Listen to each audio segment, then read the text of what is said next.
Everybody, welcome back to another episode of Shifty's 49ers Talk. In today's video, I am going to give you my Week 9 NFL Power Rankings. As usual, we're going to do the bottom 5 teams, and then we will do the top 10 teams. There's a lot to talk about. It was a crazy weekend in the NFL, so let's not waste any time, and let's jump right in.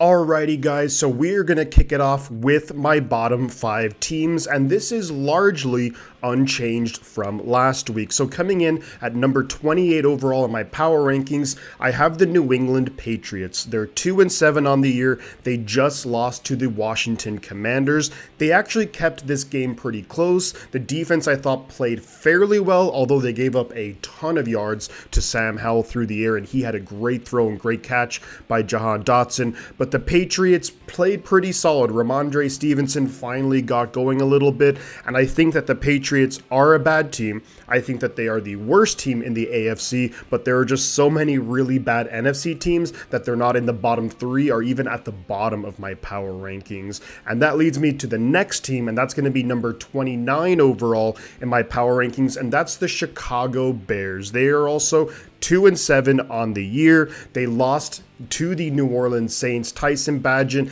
just completely out of his depth. I thought early on in the game he actually was moving the ball pretty well, but as the game went on, it just went from bad to worse. The Bears just not really a fundamentally sound team. Matt Eberflus, is he the guy in Chicago? I don't think so. If I were the Bears, I would look to make some big changes on the coaching front in the offseason because they have a ton of draft capital and a good amount of cap space to work with, but the Bears just didn't look good. They turned the ball over way too many times, although the defense did step up a little bit. Newly acquired Montez Sweat had himself a nice game, so that could be a really good addition moving forward for the Chicago Bears. Now coming in at number 30 in my power rankings and back into the bottom 5, and it is the New York Giants. They are also 2-7, and they had a really bad loss on the road against the Las Vegas Raiders. Daniel Jones is feared to have torn his ACL. That would put him out for the rest of the year, obviously, and maybe would end his time with the New York Giants. They are just in a free-for-all, the Giants. Outside of Saquon Barkley, Andrew Thomas, Kayvon Thibodeau, I don't really know what players you really want to keep around long-term. I think with the Giants, what they need to do is tank the rest of the season, but get themselves a new quarterback. Really just let go of all the high-priced guys that they have on the roster. It's going to be a rebuild for at least 2 years, but I think that they could finally turn things around. But overall, the Giants have issues all across their roster, and they looked terrible against the Raiders. And now coming in from second from the bottom at number 31 overall in my power rankings, and we have the Carolina Panthers. 1-7 on the year. They just lost at home to the Indianapolis Colts. Bryce Young also just looking completely out of his depth. 3 interceptions against the Colts. Some of them were just, I don't know what he was thinking. Look, they don't have a ton of weapons there. That's a team that just needs so much help across the board. The bad news is they don't have a first-round pick next year, so we'll have to see what Carolina does moving forward. I don't know if Frank Reich is going to be the guy moving forward. The big thing that you want to see moving forward for the rest of the year, though, is can Bryce Young put together some performances which really make you believe in him? I'm not writing him off by any means, but it hasn't been good so far, especially when you compare him to the number 2 overall pick in CJ Stroud, who's just been a monster. But back to the Panthers, they have holes all over their roster, and I just really don't know where they're going to go moving forward. The cap situation isn't amazing, and again, they don't have that first-round pick next year, so they, unfortunately, are in quite a bit of trouble. And now coming in and staying at number 32 in my power rankings, we have the Arizona Cardinals. They are 1-8 on the year. They just lost on the road to the Cleveland Browns, and they looked terrible. Granted, they traded away Josh Dobbs for some reason. They maybe thought Kyler Murray might play, but it was Clayton Tune out there. They didn't score any points. They gave up a whole bunch of points, and the Cardinals are, I think, they're just the worst team in the NFL. I don't really know what else to say about them.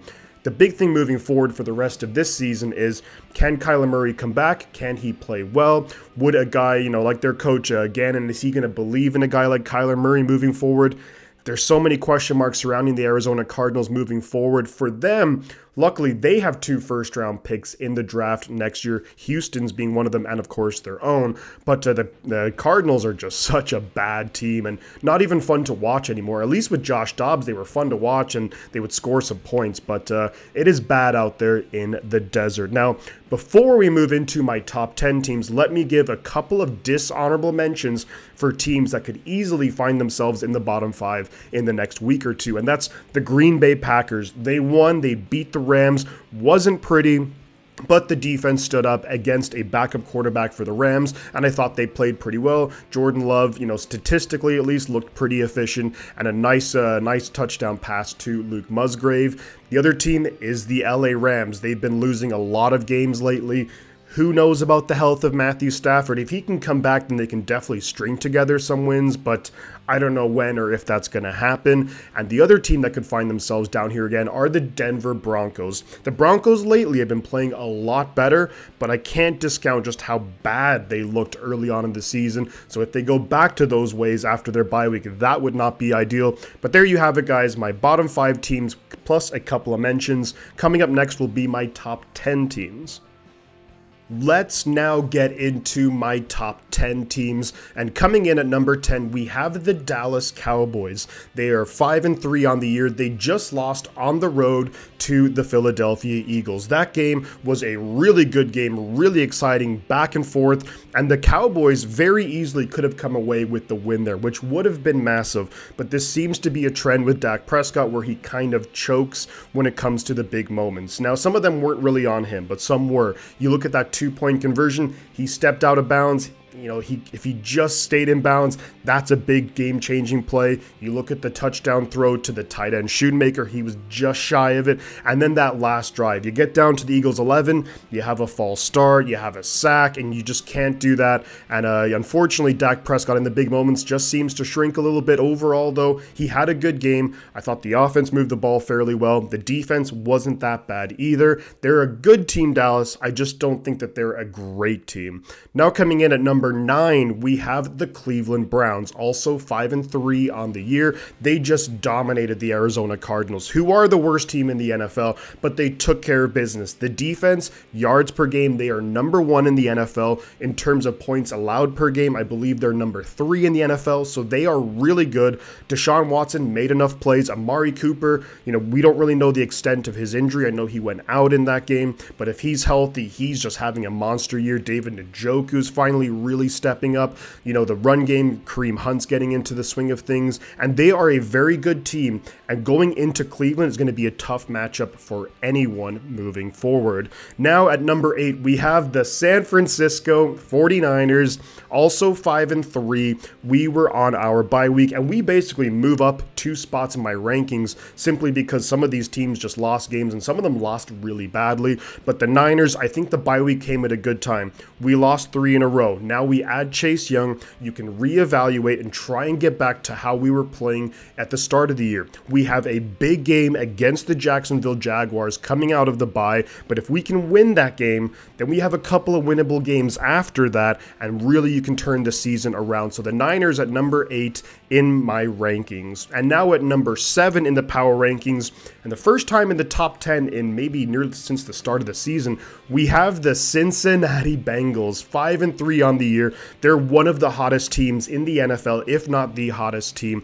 5-3, they've just beaten the 49ers pretty handily. They beat the Buffalo Bills, who were a really good team. Joe Burrow looking amazing. The defense is making more than enough plays. They're holding good offenses in the 49ers and in the Bills to lower points, and overall they're just really hitting their stride right now.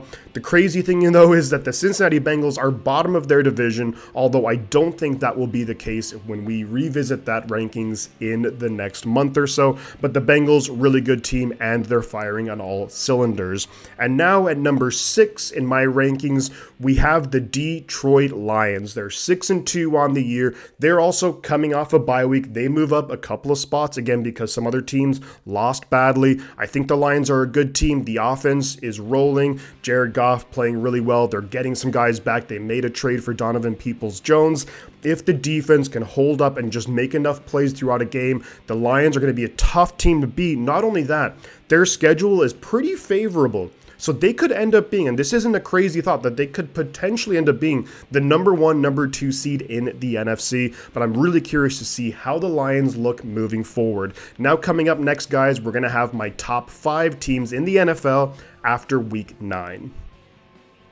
Before we get into my top 5, I do want to shout out 2 honorable mentions for teams that just missed the mark in getting in my top 10, and that's the Buffalo Bills, who did lose to a surging Cincinnati Bengals team. It was a pretty close game, and then also the Seattle Seahawks, who've been in my top 10 for a while, but they just got absolutely annihilated by the Baltimore Ravens. So 2 teams in the next couple of weeks, if they play well, they could find themselves back up into the top 10.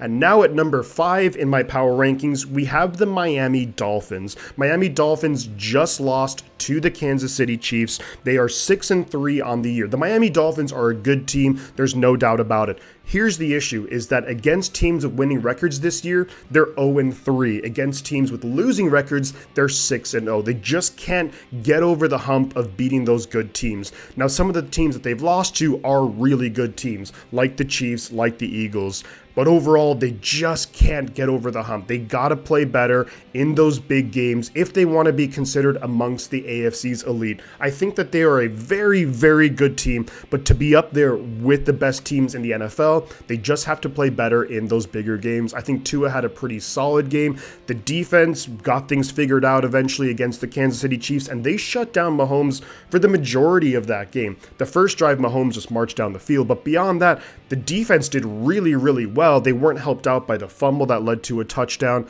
The offense is explosive, but they need Achane back, and if they can stay healthy, I do think that the Dolphins are going to make some big noise in the AFC, but they're definitely moving down a few spots after that loss, and that was one of those prove-it games for me. And now at number 4 in my rankings, we have the Jacksonville Jaguars. They are the hottest team in the NFL. They're 6-2. Here's the thing. They are coming off their bye week, and they do move up a spot on their bye week. And the big question is, coming out of the bye week, is that going to maybe halt their momentum? Jaguars had won 5 games in a row. Now you have the bye week, and then you're hosting the San Francisco 49ers, who are a good team. That's going to be a really good litmus test if they can keep this really strong play moving forward. Jaguars having a good year overall so far. And now at number 3 in my power rankings, we have the Kansas City Chiefs. They are 7-2 on the year, and they got a big win against the Miami Dolphins. Again, Mahomes just doesn't seem right just yet. You know, the offense isn't clicking. Travis Kelce, only 14 yards.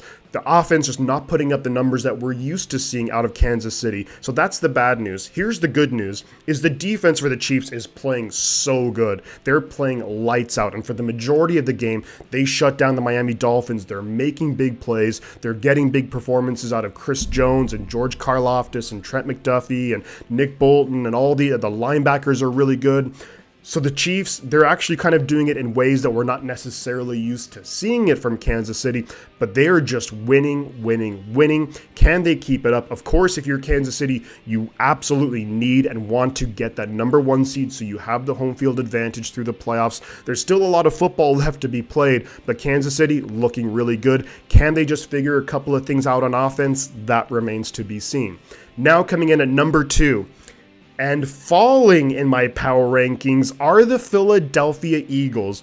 They're 8-1, and they just beat the Dallas Cowboys. Here's the thing with Philadelphia. They have been in so many close games, and you have to give them credit. They've won basically all of those close games. However, they just haven't looked as dominating as we're used to seeing. A couple of players getting banged up. Dallas Goedert going to be out for at least a month now. How is the offense going to look there without one of their better weapons? Now look, they still have A.J. Brown. They still have Devontae Smith. They can still make a ton of plays with Jalen Hurts and their running backs. But overall, Philadelphia have been amazing, and for so long they've been in my top 3. They've been in my top 5 all year, justifiably so, but they just haven't looked as great as I maybe expected, but it's neck and neck with the team here, Philadelphia, and the team who's number 1. Philadelphia are a great team. They are the best team in the NFC. There's no doubt about that. So I'm trying to give Philadelphia as much props as possible, but I'm actually having them slip down a ranking, and I'm going to explain why.